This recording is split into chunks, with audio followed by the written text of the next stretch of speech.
Nice threads, man. Oh, thanks. Up your tailor Yeah, I do my best. I'm work in progress, John, always. And y'all give me the thumbs up when you're ready to go. Everybody okay? All right, great. Thank you so much for being here. We got a few news and notes I want to give you, and then we'll open it up for questions.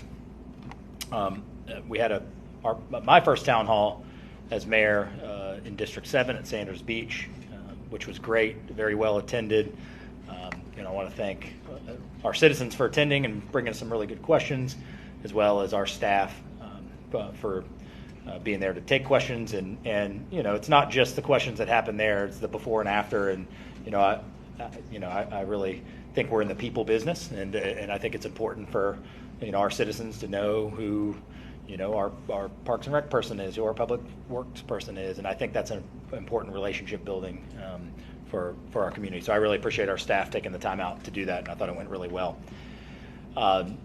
Yesterday, I had reached out to Captain Shishadi at Pensacola NAS to get a tour of the onboard NAS, and really started as a conversation of what I've been saying a lot lately, which is, we can say that the education system is someone else and that we don't fund it and they aren't our schools, or we can say, how can we?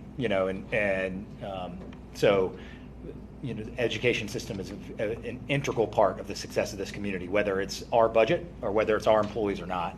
So we can't say that's not our job. We've got to go be proactive, and I feel the same way about the military. As you saw in our transition team report, we had 4 people representing the military relations, and so I asked to go out there and really just get a lay of the land of what is going well, how can we help support the sailors that are there, how we can help maintain mission, grow mission, because we can say that the military isn't our job, or we can realize that it's 40% of our economy, and what would we do without it? Certainly we as a city are not going to sit idly by if there's needs or concerns that they have that we can be helpful in. I've made that abundantly clear that we will play an active role in anything that we can do to help support the mission at NAS, and so that was really good. Got to meet with a lot of sailors out there, and a lot of new folks, and it's a really quite an impressive, amazing place, with so much history and so much history tied to the city of Pensacola. So that was really enjoyable. And then last thing you'll see on the agenda coming up, and it's been mentioned already, is about we talked about it last time I was here about Plaza Ferdinand. So we will be bringing forward an ordinance change to open up Plaza Ferdinand, and I really am supportive of this in 2 fronts. One is, my entrepreneurial background and small business background. When you have a backlog of 50 plus small businesses, be it from crafts to retail to flower to whatever, and we have a backlog that can't get into Palafox Market, that's what we call pent-up demand, and we want to make sure that we foster a small business community. And some people do it as a hobby. This is the lifeblood of their family, of their business, and there's success stories out there too of starting at Palafox Market, and honestly, that was one of the things when I was working at the Spring, working with dozens of businesses around here. Maybe they would try to start a little too far down the road, and one of my questions all the time was, well, if you started at Palafox Market, that's a great to test product, to learn more. Are you selling the right thing? Is it too expensive? Is it not? I mean, what a perfect pilot program for someone that's really trying to be successful in small business. And so filling that need that we obviously have now proven has demand, I think is really important. And then also we talk about placemaking and building a sense of place. And we have a park that has remained relatively inactive for almost as long as I've been alive.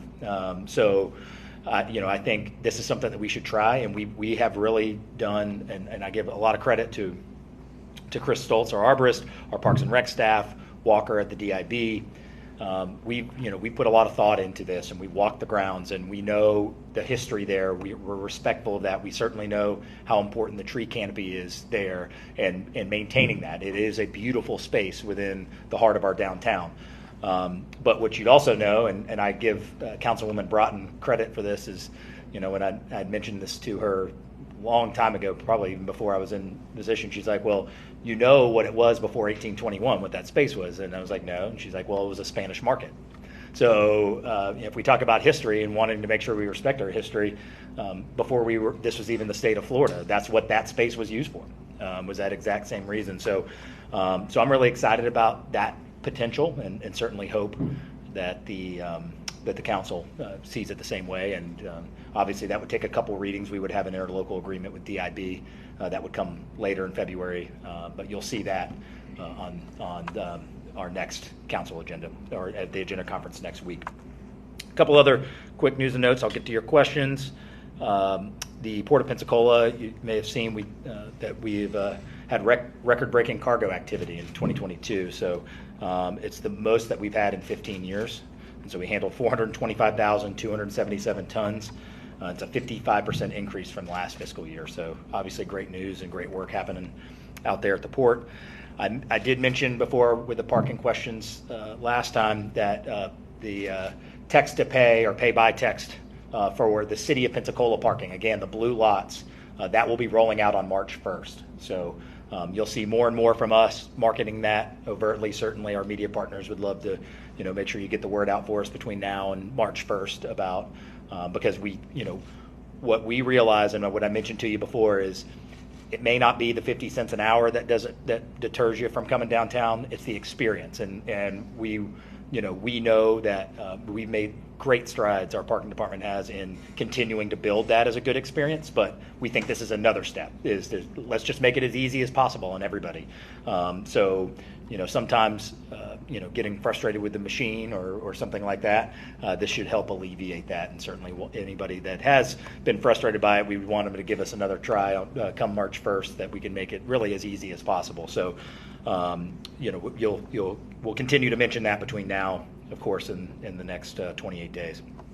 And I think that is it. That's it for me. So with that, I'll take any questions you got. Anybody? There's one question that came up in the newsroom when I mentioned a few weeks ago at Plaza Ferdinand. First question says, are they going to put restrooms down there? Is there any talk between the city and the DIB about additional public facilities? Well, there are things moving, of course, with public restrooms at MLK Plaza. That's being looked into. And of course, at the Veterans Park, we're putting together a legislative ask at the state level, working with our state partners to hopefully get that funded as well. Not as it pertains to Plaza Ferdinand yet, not that isn't something that we would consider. And here's the good part too, if there's a third win, not only do we cultivate small business, not only do we continue to make downtown Pensacola more vibrant and really continue to kind of grow and expand. How great will it be on a Saturday? You have everybody still at MLK Plaza, and then, good for the businesses, good for, the walkability and vibrancy of our community. But I feel like also one of the big benefits is when the DIB gets revenue from these parks, they reinvest it into that park.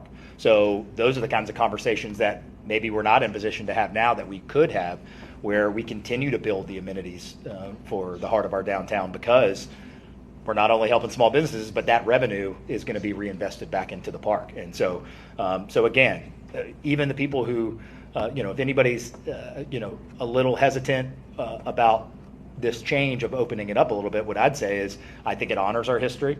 I think it helps our small businesses. We have taken the steps to make sure everything that we can do to be meticulous about making sure it doesn't affect the landscape. And hey, if we want revenue to help improve that park and make it even better and even more of a historical landmark, the fastest way we're going to do that is be able to generate some revenue with partnering with DIB and be able to do things like that we may not have in the budget right now. So I'm really looking forward to being able to see where this goes. And again, if the demand proves to be what it is, and I know the DIB before, if this were to pass, that they would they wouldn't start it until we made sure we had enough people there, enough interest, all of that. But they feel very, very confident, given the waiting list they have, that would happen fairly quickly. So yeah, certainly something we'd entertain, not at this moment, but down the road. Mayor, the port had a good year. Have you gotten any feedback from the airport? I don't have the data in front of me. What I'll tell you is, it almost feels like annual. We're breaking every record that we have. So I don't have that in front of me, but I will say we're excited about the direction we're going with the modernization, that we'd mentioned and announced before, and really getting our current terminal in as good a shape as possible. And what I can say at the moment in terms of the new terminals, we feel very, very good about getting across the finish line, that funding to get the design going for the terminal. I told you when I started, that's a top priority for us.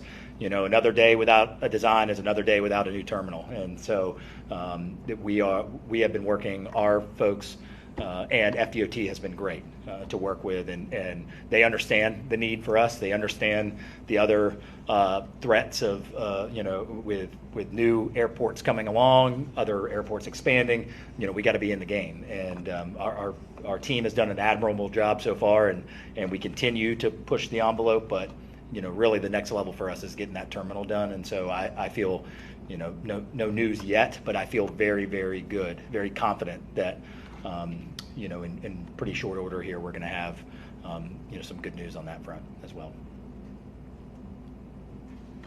Has FDOT given you any timeline for the bridge to be open, the westbound?